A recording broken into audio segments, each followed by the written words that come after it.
update ng bayan, maasahan anumang panahon. Magandang araw po sa ating lahat. Narito na ang pinakahuling update sa magiging lagay ng ating panahon sa araw na ito at sa mga susunod pang mga araw at sa patuloy nating minomonitor na bagyo sa labas ng ating Philippine Area of Responsibility.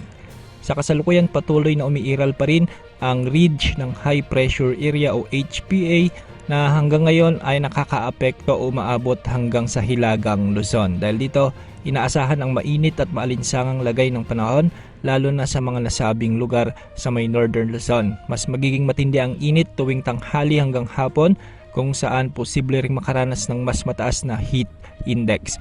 Pinapayuhan ng publiko na mag-ingat sa epekto ng matinding init gaya ng dehydration, heat exhaustion at heat stroke sa pamamagitan ng pag-inom at ng maraming tubig at pag-iwas sa matagal na pagkabilad sa araw.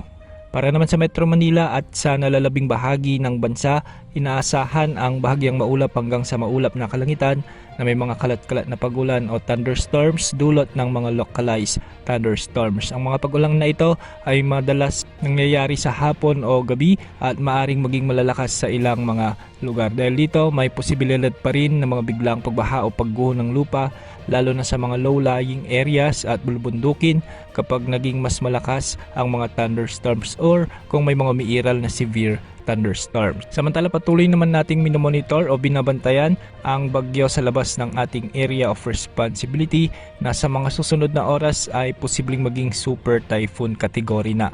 Ang dating severe tropical storm na may international name na Sinlaku ay lalo pang lumakas at isa ng ganap na bagyo o typhoon category habang nasa loob ng Tropical Cyclone Information Domain ng PAGASA.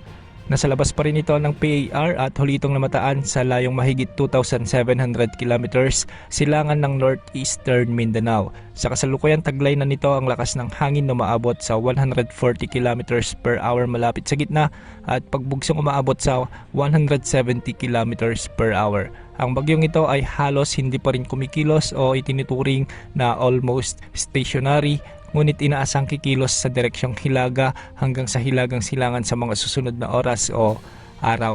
Batay sa kasalukuyang forecast track, tinatahak ng bagyo ang direksyong palayo sa kalupaan dahil dito ay nananatiling mababa ang posibilidad na ito ay pumasok pa sa loob ng ating area of responsibility. Ngunit hindi rin isinatabi ang posibilidad na dumaplis sa dulo ng ating PAR ang bagyong ito at kung sakali ay tatawagin ito sa pangalang bagyong Kaloy.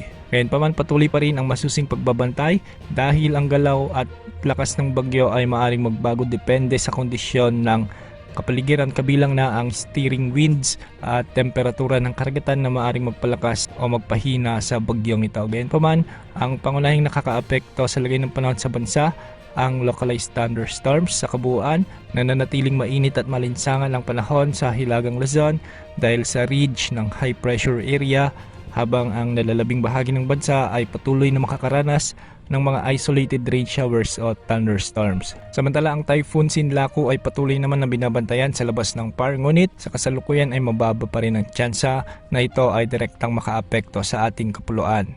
Pinapayo ng publiko na manatiling alerto, maging mapagmatsyag at magmonitor sa mga opisyal na ulat at maging handa sa anumang biglang pagbabago ng panahon para sa kaligtasan ng lahat.